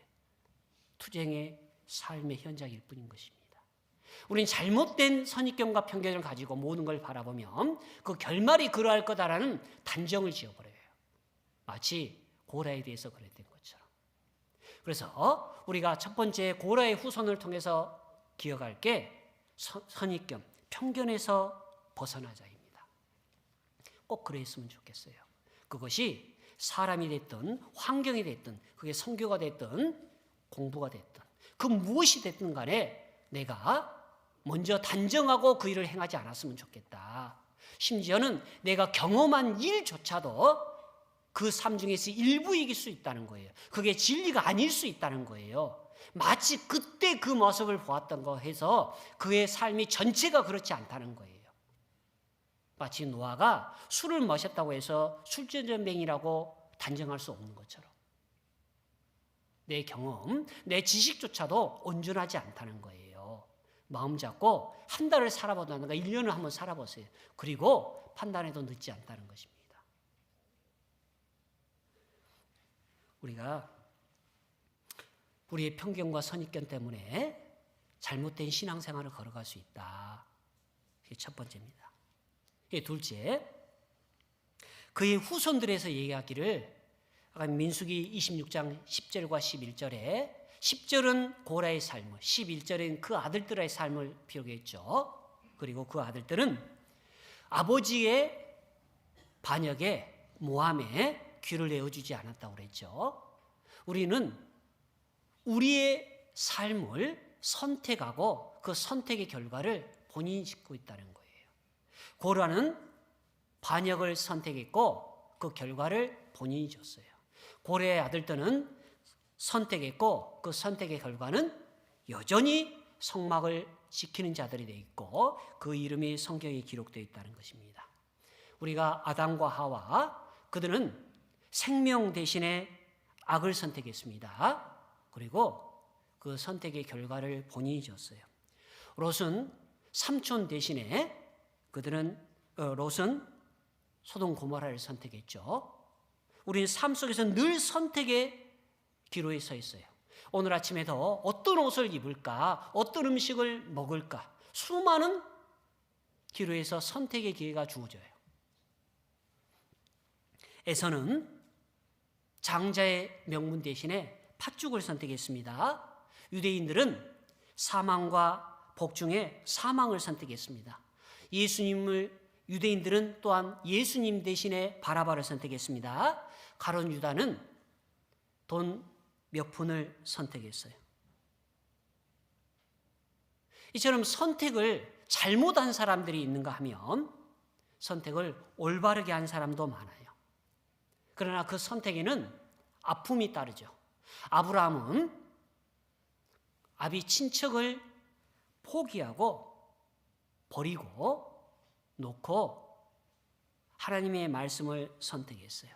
이스마엘을 포기했고 때론 독자 이삭을 포기해야 되는, 버려야 되는 상황까지도 놓였어요. 그리고 그는 성경에 기록된 사람이 되었습니다. 모압 여인인 룻이라는 여인은 어떻습니까? 남편을 잃었습니다. 시아버님도 잃었습니다. 소망이 다 끊어진 것처럼 여겼어요. 그러나 그의 동서는 모압의 백성을 선택했고 모압의 신을 선택했습니다. 그런데 그녀는 늙은 시어머니를 선택했고 늙은 시어머니의 하나님을 선택했고 늙은 시어머니의 동족을 선택했습니다. 그녀가 생각해 보십시오. 남편도 지아비도 없고 시아버지도 안 계시고 늙은 호르몬이를 이방 땅에서 섬겨야 돼요. 그리고 그 모든 것은 온전히 자기의 몫인 거예요. 사람들이 얘기하지 않겠습니까? 저 여인이 모압 여인이래. 이스라엘과 대척점에 있는 모압 여인이래. 외국 땅에서 자기 백성을 자기 문화 속에서 살아가는 게 아니에요. 그런데도 불구하고 자기 시어머니를 선택했고 시어머니의 하나님을 선택했고 시어머니의 백성을 선택했어요. 그녀가 그걸 선택하는 게 쉬웠을까요? 결코 그렇지 않았을 거예요. 자기 백성을 포기해야 되고 자기 문화를 포기해야 됐고 자기 언어를 포기해야 되고 자기 삶을 송두리째 포기해야 되는데 그게 어찌 쉬운 일입니까? 그리고 남편도 없어요. 시집간다는 재혼할 수 있다는 희망이 거의 제로에 가까워요. 그럼에도 불구하고 그녀는 선택을 했어요. 그리고 선택의 결과는 하나님께서 책임지셨어요. 요셉은 어떻습니까? 유혹을 선택한 게 아니죠. 하나님의 말씀을 선택했어요. 유혹 앞에서 과감히 뿌리칠 수 있는 사람이 과연 몇이나 될까요? 요셉에게 여인은 얘기했습니다. 요셉, 내가 모닝커피 내려놨어. 여기 맥심 커피 뜨끈뜨끈하게 내려놨거든. 빵 한 조각에 아침 먹어. 점심 먹어봐 간식. 피곤하지 마사지 해줄게. 그가 선택한 것은 결국 하나님의 말씀을 선택했어요. 모세는 어땠습니까? 그 나이 40에 여러분 40이라면 한국 표현으로 불혹이라고 해요. 유혹에 흔들리지 않는 나이예요. 지천명도 지났어요. 뜻을 정했을 나이도 지났음에도 불구하고 그는 나이 40에 자기 백성과 함께 고난받기를 선택했다고 그랬어요. 그리스도의 고난에 동참했다고 돼 있어요. 장자의 바로의 아들임을 포기했다고 돼 있어요. 그는 버릴 걸 버리고 취할 것을 취한 거예요. 근데 그 취하는 것이 언제 이루어질지도 모르는 삶이에요. 마치 로처럼. 약속이나 명확하게 줬다면 그리고 약속의 때를 명확하게 알려줬다면 우리는 참을만 할 거예요. 그러나 모세에게 주어진 약속은 없는 거예요. 언제라고 하는 것도 없고 시기도 없고 그 포상의 양도 정해지지 않은 상태예요. 그러나 모세는 하나님의 백성과 함께 고난받는 것을 선택했다고 되어 있어요. 베드로, 얀드레, 야고보, 요한, 주님의 수많은 종들은 보이지 않는 것을 보는 것처럼 믿고 선택했다고 되어 있어요. 우리가 그렇지 않습니까? 구원받을 때 사망과 삶 속에서 삶을 선택했고 복과 저주 중에서 복을 선택했고 세상과 그리스도 중에서 그리스도를 선택했습니다. 우리는 수많은 선택의 기로에 서 있습니다. 개인적으로 전도인의 길을 선택할 기회가 있었죠. 그리고 저는 그 길을 선택했습니다. 그 누구도 강요하지 않았습니다. 저도 잘 먹고 잘 살 수 있는 기회가 있었어요. 그리고 실제로 그렇게 살았어요. 안 믿으시죠? 제가 돈을 잘 벌었다고 하니까 무슨 이 얼굴에. 근데 벌었습니다. 실제로 잘 벌었어요. 그런데 전도인의 길을 선택했습니다. 더 나아가서 선교사의 길을 선택했어요. 강요가 아니에요. 그게 잘 먹고 잘 살기 위해서 선택한 게 아니에요. 그리고 그 보상이 이 땅에서 이루어지지 않는다는 것도 알아요. 그 보상이 이 땅에서 이루어질 걸 바랬다면 처음부터 그 길에 응하지 않을 것입니다. 자, 우리가 선교에 동참할 수 있는 기회가 올 때 선택하는 것과 억지로 맡겨졌을 때 선택하는 것은 대가가 달라져요. 어느 교회가 서울에 있는 어느 교회가 자기 교회도 없어요. 그런데 선교지를 5개, 5군데, 6군데, 7군데, 8군데, 9군데를 선교지를 지원하는 교회가 있어요. 믿어지십니까? 서울이에요. 나주 어느 한적한 지역에 선교하는 게 아니에요. 서울에서 자기 교회를 갖는다는 게 쉽습니까? 이런 몇십억이 아니라 100억 단위가 넘어가요. 근데도 그걸 뒷전으로 하고 선교에 모든 에너지를 쏟고 있어요. 먼저 우선순위를 정했다면 교회당을 짓고 사야 되는 게 아니겠습니까? 그게 현명한 목회자 아니겠어요? 근데 그렇지 않았어요.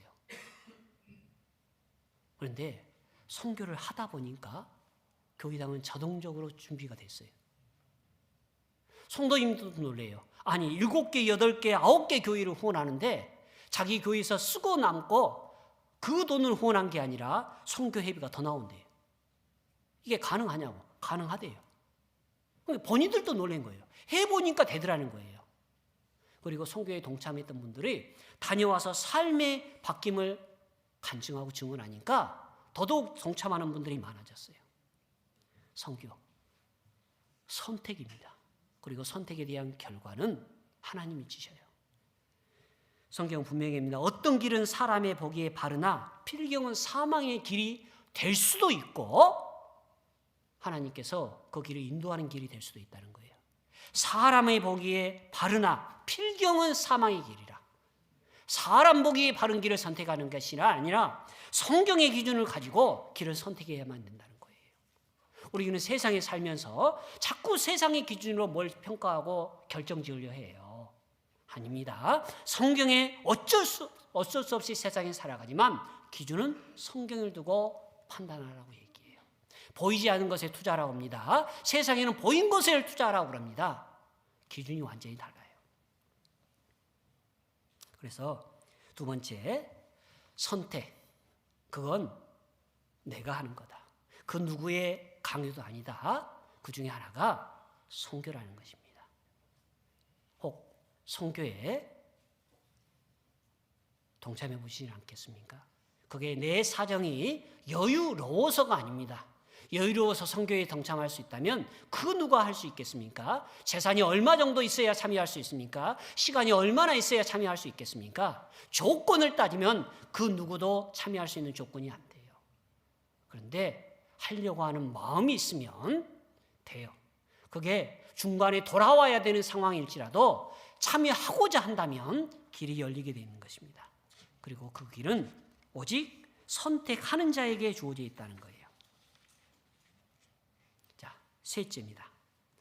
셋째, 환경을 탓할 수 없다는 겁니다.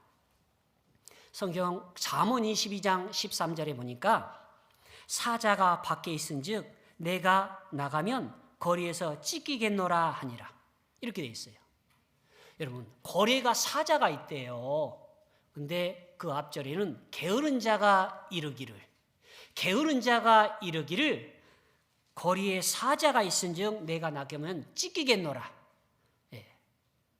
당연히 사자가 나가면 찢기겠죠. 두려운 존재예요.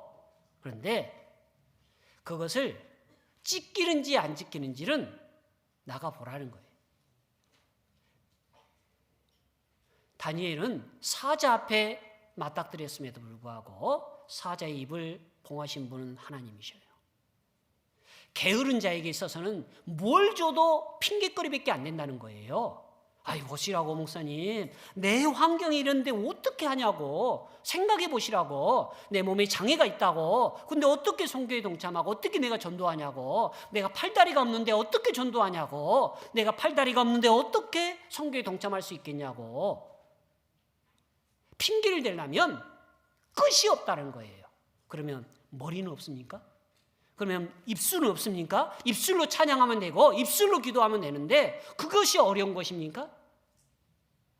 환경을 탓하면 끝이 없어요. 끝이 없는 거예요. 아담과 하와는 얘기했습니다. 뱀이 줘서 어쩔 수 없이 먹었나이다. 그의 말이 맞다면 그런 환경에 그런 유혹이 놓여 있는 사람들은 100% 다 넘어져야 돼요. 근데 요셉은 안 넘어졌잖아요. 모든 사람이 넘어진 게 아니에요. 그게 법칙이 아니라는 거예요. 자기가 넘어졌고 모든 사람으로 확대하지 말라는 거예요. 어쩔 수 없는 환경이었습니다 라고 얘기할 수 없다는 거예요. 우리는 환경을 탓하는 아주 나쁜 습관을 갖고 있어요. 사회심리학자 존 두이라는 사람은 환경 결정론이라는 논문을 만들었어요. 제가 그쪽에 일을 했기 때문에 그분을 너무나 잘 알거든요. 친하지는 않지만 그분을 압니다. 그가 이론을 만들어낸 게 진화론의 영향이에요. 지역에서 그런 환경에 성장했기 때문에 이런 종류의 동식물이 나왔다라고 얘기를 합니다. 그리고 그것이 마치 법칙인 것이냐 얘기를 합니다. 일명 환경 결정론입니다. 그런데 제가 좀 부끄럽습니다만 제가 성경을 바꾸면 제일 먼저 하는 일이 있습니다. 여기에 보이실지 모르겠는데 스페니쉬 성경 앞 첫 번째 이렇게 뭘 갖다 붙여놨어요. 머리가 나쁜 저를 위해서 만든 건데 남유다와 북이스라엘의 왕의 연대표를 기록해놨어요. 자꾸 왕들이 개가 개 같고 개가 개 같잖아요. 그래서 왕들 연대표를 만들어놨어요. 근데 여기 보시면 왼쪽은 남유다의 왕들이고 노란색이 들어가 있고 오른쪽은 북이스라엘의 왕들의 연대표예요. 근데 북이스라엘의 왕들은 전부 하얀색이에요. 즉 선한 왕이 없다는 말이에요. 근데 왼쪽에는 남유다인데 노란색과 하얀색이 겹쳐져 있죠. 잘 안 보이신가요? 예, 이렇게. 예. 노란색만 보이시면 돼요. 예. 자, 근데 이 말은 뭐냐면 이 선하다고 한 왕들이 남유다의 20명의 왕 중에 6명이에요. 이게 무슨 말일까요? 자, 이 환경 결정론이라는 거 어쩔 수 없어서 그렇게 했다게 그게 맞다라고 하면 악한 왕 밑에 악한 왕이 나와야 되죠. 그리고 선한 왕 밑에는 또 선한 왕만 나와야 돼요. 왜? 환경이 그렇게 만들어져 있으니까. 그런데 성경에 보면 악한 왕 밑에 선한 왕이 태어났고 선한 왕 밑에 악한 왕이 태어나요. 환경이 아무리 좋고 나쁘더라도 자기가 결정할 수 있다는 거예요. 우리는 세상적으로 금수저, 은수저를 얘기합니다. 내가 흙수저에서 어쩔 수 없이 그랬다고. 그러나 성경은 금그릇, 은그릇을 떠나서 깨끗한 그릇을 얘기해요. 깨끗하냐 안 하냐는 자기 스스로 결정할 수 있다는 거예요. 그릇 자체는 바꿀 수 없어요. 우리의 환경 자체는 금그릇, 은그릇, 아니 금수저, 은수저를 내가 바꿀 수 있는 건 없어요. 고라의 피, 그 피를 내가 바꿀 수 있는 환경은 못 돼요. 그러나 선택은 자기가 할 수 있다는 거예요. 환경 결정론이 아니에요. 근데 우리는 늘 뭐만 되면 환경을 얘기해요. 비 오잖아요. 비 오면 비 온다고 안 와요. 눈 오면 눈 온다고 안 오고, 날씨 좋으면 좋다고 안 오고, 날씨가 안 아프면 나쁘다고 안 오고. 그러면 언제 와요? 저만 그런가요? 죄송합니다. 제 경험을 얘기한 겁니다. 우리 중에 우리 성도님들은 그런 분은 안 계실 거예요. 근데 늘 이런 식이에요. 신앙을 핑계대면 끝이 없다라는 거예요. 제가 개인적으로 말라가라는 지역에 있으면서 많은 심적 고통을 겪었습니다. 아무리 해도 전도가 안 되는 거예요. 제가 그렇다고 해서 언어가 딸리는 것도 아닌데 왜 안 될까? 매일 전도하고 노방전도를 다녀봤지만 그렇게 뿌린 만큼 거둬지지 않았어요. 정말 힘들었어요. 그리고 전도 집회를 준비하려면 우리가 말하는 꽝 집회라는 것도 해봤어요. 아무도 새로운 영혼이 없다는 거예요. 그 막막함 이해하시겠어요? 그런데 그 꽝 집회를 앞두고 마이크까지 차고 집회를 준비하는데 새 영혼이 없어요. 그래서 그 마이크를 차고 그대로 거리를 나갔어요. 그리고 지나가는 아무나 잡고 붙들고 들어왔어요. 그랬더니 거기 있던 분들이 얘기해요. 목사님, 파스터, 왜 당신은 나가면 누군가를 데려오는데 왜 자기들은 못하냐고. 제가 얘기했습니다.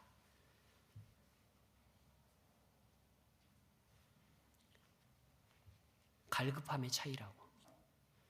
여러분은 해도 되고 안 해도 되고 하지만 나는 하지 않으면 안 된다고. 나에게 2번의 기회는 없다고. 그리고 나 또한 환경을 핑계할 수 있다고. 물론 그분이 첫 번째 날 말씀을 듣고 그 다음은 안 올 수 있어요. 그리고 또 시간이 지났습니다. 여전히 안 돼요. 그런데 그곳에 이 길거리에서 인터넷 회선을 판매하는 사람이 있었어요. 그 인터넷 안에가 텔레비전 이렇게 프로그램까지 묶어서 20유로면 뭐 한 달 내내 핸드폰하고 그 텔레비전까지 이렇게 연결해 주는 분이 있었어요. 근데 어느 날 보니까 그분은 비가 오나 눈이 오나 그 자리에 있어요. 그래서 그분을 전도하다가 내가 당신이 말씀을 들으면 내가 인터넷 해주겠다. 이렇게 얘기했어요. 그리고 그분이 지금 그분에 대해서 지금 말라가 교회가 지금도 인터넷을 유지하고 있어요. 근데 그분이 이틀 듣고 안 듣더라고요. 그래서 또 얘기했습니다. 당신이 끝까지 들으면 우리 집에 것도 해주겠다. 그래서 또 했습니다. 그런데 그분한테 충격을 받은 게 뭐냐면 그분은 비가 오나 눈이 오나 그 일을 했던 거예요. 외국인이고 난민으로 들어왔어요. 그분은 그것을 팔지 않으면 아내가 굶어요. 처자식이 굶어요. 그렇기 때문에 조건이 어찌했든 간에 팔지 않으면 안 하는 거예요. 그게 사기가 됐든 간에 나를 속여서 그렇게 했든 간에 하지 않으면 안 됐던 거예요. 그래서 저는 그분 보고 충격을 먹었어요. 저분은 먹고 살기 위해서도 저 일을 하는데 나는 내가 가진 것에 대해서 왜 좀 더 당당하지 못할까? 아니, 좀 더 갈급함이 없을까? 그리고 매일 나갔어요. 특히 남쪽 지방에는 2시부터 4시까지 되면 식사 시간이라 길거리에 아무도 없어요. 그런데 선크림도 없고 모자도 쓰지 않고 길거리를 나갔어요. 현지인보다 더 시커맸습니다. 원래 까맣죠? 원래 까만데 더 시커맸으면 어떻겠습니까? 그런데 저는 제가 까만지 몰랐어요. 왜? 저는 매일 제 얼굴 보니까 50보 100보거든요. 근데 한국을 들어왔는데 어떤 분이 저한테 그러더라고요. 목사님, 왜 이렇게 까맣게 탔어요? 근데 그게 실은 부끄럽지 않았습니다. 제가 하얗게 다니고 머리에 동동구르무를 바르고 멋진 양복을 입고 헬스만 얼굴로 나타났다면 아무도 저에게 선교사라고 얘기 안 했을 거예요. 근데 참 열심히 하셨습니다라는 말로 들렸어요. 그래서 고마웠어요. 환경을 핑계댈 것 같으면 얼마든지 할 수 있었을 거예요. 제 개인적으로는 완벽주의자입니다. 강박증에 시달리는 성격을 갖고 있어요. 그것이 나를 매일 책망하는 일일지언정 그렇게 하지 않으면 안 됐거든요. 환경을 탓하려면 끝도 없다는 거예요. 고라의 후손들에게 당신은 어떻게 그렇게 선택했습니까? 도저히 그럴 상황이 아니잖아요. 네, 맞습니다. 환경을 탓했다면 아버지와 같은 장막을 썼고 같은 텐트를 썼기 때문에 기도 내줄 수 있었을 거예요. 근데 우리는 그렇게 하지 않았습니다. 아버지가 그렇게 했다고 해서 아들이 그렇게 한 게 아니에요. 성경에 사울의 아들 요나단은 있습니다. 요나단은 아버지 편을 들어야 되잖아요. 그런데 아버지의 대척점에 있는 다윗을 추종하고 그를 사랑했다고 돼 있어요. 그가 환경을 따지면 다 차기 왕이 될 수 있었잖아요. 그런데 그렇게 하지 않았다는 거예요. 환경. 그것은 어쩔 수 없었다고, 환경이 좋았기 때문에 그랬다라고 얘기할 수 있는 게 아니에요. 핑계를 대면 끝이 없죠. 기회가 되면 집에 돌아가셔서 성경 사사기 11장 한번 읽어보십시오. 어디라고요? 예, 사사기 11장에 이스라엘의 8대 사사인 입다라는 사람이 등장해요. 1절부터 3절까지가 그의 출생의 비밀들이 숨겨져 있는데 그는 사사기 11장 1절에 이르기를 그의 어머니는 기생이라고 되어 있어요. 그리고 배다른 형제들로부터 그는 장남임에도 불구하고 배다른 아들로부터 기업을 이을 수 없다고 해서 추방됐어요. 그리고 3절에 이르기를 그의 동료들은 잡류라고 되어 있어요. 깡패였던 거예요. 그의 삶에서 원하지 않는 탄생을 한 거예요. 어머니가 기생입니다. 온 동네 사람들이 손가락질했습니다. 원해서 태어난 게 아니에요. 그리고 태어나 봤더니 환경은 녹록지 않았던 거예요. 그리고 심지어 배다른 형제들은 그를 경계 대상 1호로 삼고 내쫓았던 거예요. 그리고 그의 친구라고 하는 것은 유일하게 잡류였어요. 그런 외적인 환경들만 보면 그는 도저히 이스라엘의 사사가 될 수 없는 환경이에요. 근데 그는 그 모든 것을 극복하고 이스라엘의 8대 사사가 됐어요. 환경은 어쩔 수 없다고 평가하는 게 아니라 그러함에도 불구하고 라는 단어를 통해서 극복해야 될 조건으로 얘기하는 거예요. 자, 우리 교회에 옮겼습니다. 어쩔 수 없었습니까? 예, 그것이 내 동의가 없이 옮겨졌다 할지라도 이제는 그러함에도 불구하고 바꿔봤으면 좋겠어요. 그리고 그 일에 골몰하는 사람들이 좀 되어왔으면 좋겠어요. 그것이 문지기든 남비의 전을 지지는 자든 그것이 찬송하는 자든 고라는 그 길을 선택했지언정 후손들은 그러지 않았다. 그래서 그의 삶을 통해서 잠시 교훈을 받아봤던 것입니다. 저의 경험이고 제 개인의 일부의 삶일 수 있지만 우리 성도님께는 그런 분이 없을 거라는 생각을 가져요. 저와 같은 어리석은 판단을 하는 분은 없을 거라는 생각이 들어요. 그래서 그의 삶을 통해서 그들은 고라의 피를 부인하지는 않았다. 그러나 그것이 있었기 때문에 그들은 성경에 기록된 삶을 살 수 있었던 거예요. 그 아버지가 만약에 부인하지 않았다면 그들은 오늘도 늘 어제처럼 살아왔던 매너리즘의 일상에 살고 있었을지 모르겠어요. 주어진 일이니까 봉사하고, 주어진 일이니까 섬기고, 주어진 일이니까 문지기하고. 그러나 그들은 아버지의 삶을 통해서 반면교사일을 삼아서 동일한 길을 걷지 않게 되겠다라고 생각하고 끝까지 자기의 삶을 하나님께 드려진 삶을 살았다는 거예요. 자, 우리가 잘못된 선입견에서 벗어나자. 둘째, 선택은 내 몫이다. 셋째, 환경은 탓할 수 없다는 것입니다. 그래서 고라의 자손의 삶을 통해서 우리가 잠시 교훈을 받아보고자 했던 것입니다. 그래서 짧은 개인의 간증을 들어주셔서 감사합니다. 자, 기도하고 마치겠습니다. 사랑과 은혜가 풍성하신 하나님, 주님의 사랑으로, 주님의 은혜로 오늘도 교회 가운데 거하게 해주심에 감사드립니다.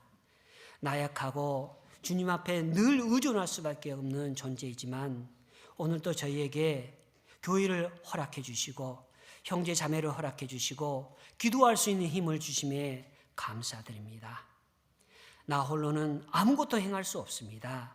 그러나 교회 가운데 형제 자매를 허락해 주시고 주의 울타리 되신 교회를 허락해 주심에 오늘도 주님을 찬양할 수 있음에 감사합니다. 주님 오실 그날까지 저희의 환경을 돌아보지 말고 내 자신을 돌아보지 않고 주님을 바라보고 나아갈 수 있게 도와주시옵소서. 세계 곡지에서 주님의 부르고 있는 일이 있습니다. 주님 도와주셔서 그 일에 동참할 수 있는 힘과 능력을 허락하여 주시기를 원합니다. 오늘의 시간이 저에게 마지막이 된다 할지라도 그 일에 꼭 참여하고 싶습니다. 주님 앞에 부끄럽지 않는 삶을 오늘도 살아가기를 원하며 저희를 구원해 주신 예수님의 이름으로 기도드렸습니다. 아멘.